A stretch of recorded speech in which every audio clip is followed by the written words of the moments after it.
What is going on, YouTube? It's your boy Spanko, and today I'm back with another deck profile. Now I'm going to be doing this deck profile online, so I'm sorry about that. I don't have access to some of the cards, and I really don't want to proxy just because I feel weird proxying. I don't know, I don't want to do it. So we are doing a deck profile, and you guys click the video, you guys know the title. We're doing a Cyber Dragon deck profile, one of my most favorite decks of all time, first of all, but also it's a really fun deck to play in this format, and I actually think it's a really good deck, this format. Low key, people don't see it coming. The reason is this deck can stop you when you're going first. You really do want to go second with this deck, so you can stop your opponent from comboing and whatnot, but I think what this deck does really well that people sleep on is make first turn boards. A first turn board of like Dragoon plus an Infinity plus a hand trap is really strong, and people underestimate it in my opinion. So I think this deck is really strong. I really wanted to show it off to you guys. I've been playing it on stream. If you guys haven't been tuning along and joining in for the streams, make sure to check them out. I stream every single Friday on YouTube at between 6 p.m. to 7 p.m. EST. I usually start around 6:30, but I like to say between 6 and 7 because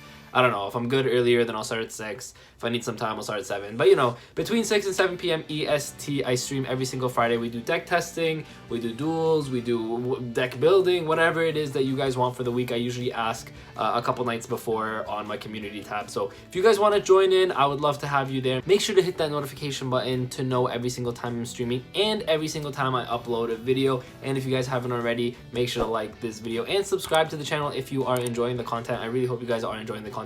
Last week I got kind of busy, my bad for that. I had exams, I have quizzes, etc. But this week is going to be a good week. Hopefully I can see you guys on Friday, and that's really all I gotta say. So off to the video. Okay, so for the main deck here, we are playing 45 cards in the main deck, and it'll make sense in a little bit, but 45 cards I think is the perfect number. And you are playing triple Cyber Dragon, triple Cyber Dragon Core, and triple Cyber Dragon Herds. I would not cut these at all, especially in a going second variant like this, because Cyber Dragon is really important, one, to search off of hers. Core is your best normal summon, and then hers plus Galaxy Soldier is really just god combo in this. Like, this gives you so much plus the Galaxy Soldier plus the hers, so you really want to max out on this.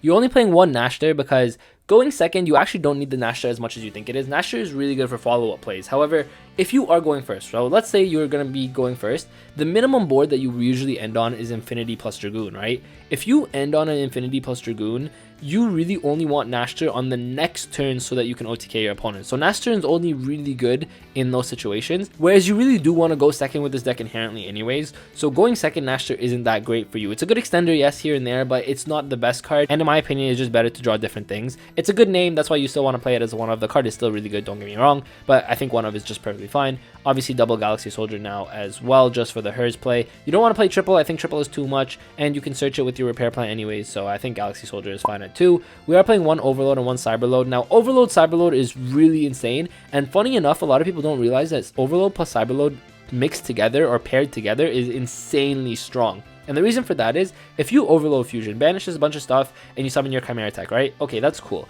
And then let's say your Chimera Tech gets stopped somehow. Either an Imperm or some kind of card stops your Rampage Dragon from activating. You can't OTK your opponent. Cyberload Fusion just puts back everything that you use with your Overload Fusion, and then gets you a second Chimera Tech. And if you can't OTK in that point, then the two Chimera Techs can at least make you an Infinity, right? So that's why these cards paired together are really good. We are playing one Rev System, just a Monster Reborn, it's a good extender.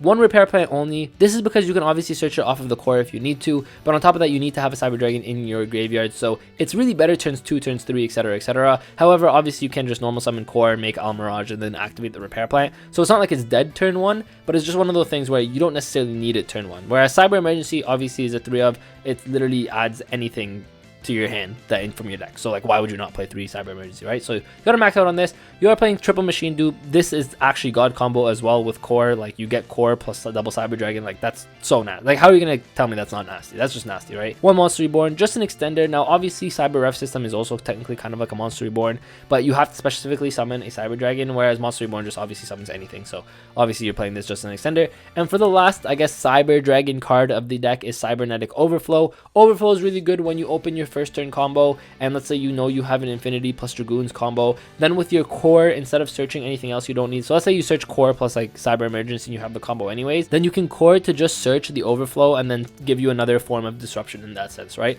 So the thing with this deck that's really good is, even though it wants to go second, going first, it can put up 3 disruptions pretty easily, and then if you have more cards in your hand like hand traps, then you can put up 4 to 5 disruptions technically, right? So that's why this deck is actually low-key really good and people underrate it a lot, is because going first it can still make plays. Now Now, it's obviously a going second deck, but going first, the deck can definitely make plays. So now for the non-Cyber Dragon cards, we are playing one Jizukiru. I mean, technically you can count this as a Cyber Dragon card because you search it, but this card is really good going second, of course, breaking your opponent's board. If your opponent has like a Dragoon that you can't out at the moment, then Jizukiru is really good. You are playing double Levianeer. I think Levianeer is super good in this deck. It just makes so much sense. Now, obviously, all of your Cyber Dragons are light, but you do have Dark Monsters. You have Dark Magician, you have the Red Eyes, you have the DD Crow, so you do have Dark Monsters. And going second with the Dark Monster, this is insanely good because you end up popping 2 cards on the field, and that could be really good for you, especially if you end up going up against like a trap deck where they set like 3 or set 4. You can pop the 2 back row, and then you can continue with your Cyber Dragon plays. So that's why Chaos Dragon Levianeer is really good, especially in those cases when you're actually going first. Let's say you make Infinity Dragoon, right? This is just the basic combo, so that's why I just keep referring to that combo. You end up making Infinity plus Dragoon, and let's say your opponent can play through it, break your board, etc, etc. Then when it comes back to you, summoning a Levianeer turns the game back into your favor. So that's why I think this card is really good, and you have to really play it in this deck. You are playing one Dark Magician, one Red Eyes, like I mentioned, because you do want to make Dragoon, so you are playing the Red Eyes Fusion as well. Now for the hand traps, I am playing a lot of hand traps, and the reason for that is, of course, I am wanting to go second, and on top of that, most of these cards are 1 to 2 card combos. For example, like Core is a 1 card combo. You have Hers Galaxy Soldier is a 2 card combo. I mean, Hers Machine Dupe, or Hers Cyber Emergency, Core Cyber Emergency. There's so many different 2 card combos in this deck that really you want to play a bunch of hand traps. So you are playing triple Nibiru, double Ash, only double Ash because it is a once per turn, and if you do open multiple hand traps in your hand, you don't want 2 of the same hand trap, if that makes sense. Especially ones that are only used once per turn. For example, Ash is only a once per turn, right? If I open like 5 cards in hand, 2 cards, let's say, are Cyber Dragon cards or Cyber Dragon related cards. So I open a Core plus an Emergency. Those other 3 cards, I do not want 2 Ash in my hand because it automatically makes 1 card dead. Now, obviously, you can argue that, oh, you can use that 3rd Ash for Dragoons and you can just pitch it. But it's like pitching a hand trap is not the best thing in the world, right? You really don't want to do it. I mean, if it comes to it, you have to. But I just wanted to, you know, get rid of that and take away that potential as much as possible. So I'm only playing double Ash. Double DD Crow, I think this card is really good in the format and just in the meta in general because in the mirror match, it's really good. Against Dinosaur, it's really good. If you DD Crow the Miscellaneous Source, a lot of the time they can't combo. If, let's say, they normal summon Oviraptor, try to pop like a card on their field to summon back a monster from their graveyard, you can DD Crow that. It's really good against Virtual World. It's really good just against a lot of decks in general, in my opinion. So DD Crow is really good. We are playing Gamma, which I think is the best hand trap in the format. And to be honest with you, in the game, if this didn't have the stipulation that you had no monsters on the field or you had to have no monsters on the field, I think this card would be one of the best cards in the game, hands down. Now, you are going second, so obviously you do want to play the Gammas because you're actually not really worried about having monsters on the field going second. It outs VFD, it outs Calamities.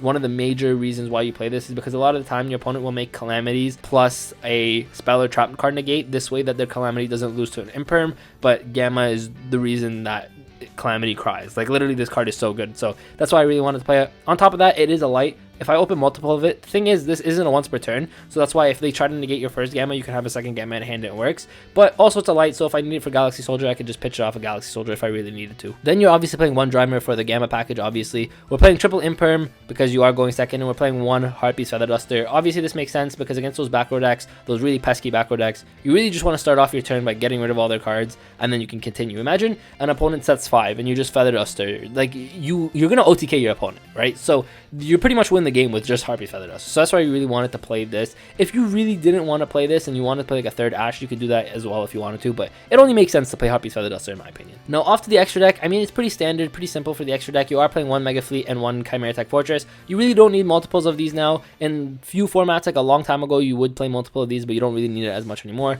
You're playing one Makaba just in case your Nova dies. It's also really good technically against Dogmatica if it comes up. You're playing one Dragoon because, I mean, that's your combo, Infinity Dragoon. You're playing double Rampage Dragon. Now this is the most broken card in your deck. It's pretty much your win condition every single game. If you can make this, you're pretty much winning the game. But the fact that you can get rid of your opponent's back row so that, you know, you don't have to worry about back row, and then this can attack 3 times, it's just so nasty. You're pretty much OTKing every turn, especially if you make this with like something like a Seer, you pretty much just win. And the reason you play 2 is because, like I said, if you draw both of these in your hand and they stop the first one, you make the second one, and then even if somehow, some way you don't OTK your opponent, then you just make Infinity after. So that's really good. You're playing one Zeus. Obviously you're playing a lot of Xyz monsters in this deck, or you're playing an Xyz monster that you really always go into Infinity, so that's why you really want to play the Zeus, because it comes up. So you are playing double Infinity, and I know some people only play one Infinity, but I actually argue that 2 Infinity is better. It's just so many situations through testing, and I've been playing this deck a lot, and so many situations through testing, I'm like, man, I wish I had a second Infinity in a lot of situations. So instead of playing like a Gaia Charger or a Volcasaurus or those other cards that people play, I just said, I'm like, yo, you know what? I'm just going to play another Infinity, because Infinity is just a really good card in my opinion. And that's why, like, in the situations where I thought I needed a second, it would be much better to have a second than in the situations where I'm like, oh, I can make Gaia here, right? If that makes sense. So that's why I think Infinity is really good. Double Nova, of course. Playing one Seeger, one Lambda. Lambda is insane going first, because if somehow you can't make your Dragoons play, you can still end on a Lambda plus Infinity, and then if you have a Gamma in hand, that's insane. So that means you have Infinity plus Gamma, right? That's so strong. You're playing one Verte, obviously, for the Dragoon, as well as one Almirage, really just for the core, because if you can core into Almirage, and then you can Cyber Repair Plan. So that's really just there for that reason. No other reason for Almirage, if I'm being honest with you. It's not that great of a card, but you usually just say playing it to get the core in the graveyard. And that's really it for the deck. And I think the deck is really good. It's very underrated, low-key, but I just think that, like, the hand traps are very necessary. I think this lineup is really good, and I'm playing 45 so I don't draw into these. That's pretty much the only reason why I'm playing 45, because you can draw into any combo of the Cyber Dragon stuff and you're good, but I'm playing 45 because I don't want to draw into these, and I really want to draw into, like, one of each hand trap, if that makes sense. So yeah, that's really why I'm playing 45. So I really hope you guys enjoyed the video. Cyber Dragon, one of my favorite decks. As you guys see, we are playing a lot of hand traps. We're playing a lot of combo starters. So really what this deck wants to do is open a starter, open like 3 hand traps, and then boom, you're gonna get up your combo. You're gonna be able to OTK pretty much every single hand. But then if you open something like a Nibiru, a Gamma, etc., then you're stopping your opponent from playing. This deck is very underrated in my opinion, and I think it can perform very well in today's format. I mean, I've been testing it against today's format, and it has been doing really well for me. So one of my most favorite decks, Cyber Dragon, an iconic deck. I really like it. I hope you guys enjoyed too. Like I say in every single video, make sure to like and subscribe if you enjoy the content. If you guys have any suggestions for future videos, let me know in the comment section down below. I hope to see you guys on Fridays on my streams, and that's really all I gotta say. So with that, Spanko signing out. Peace.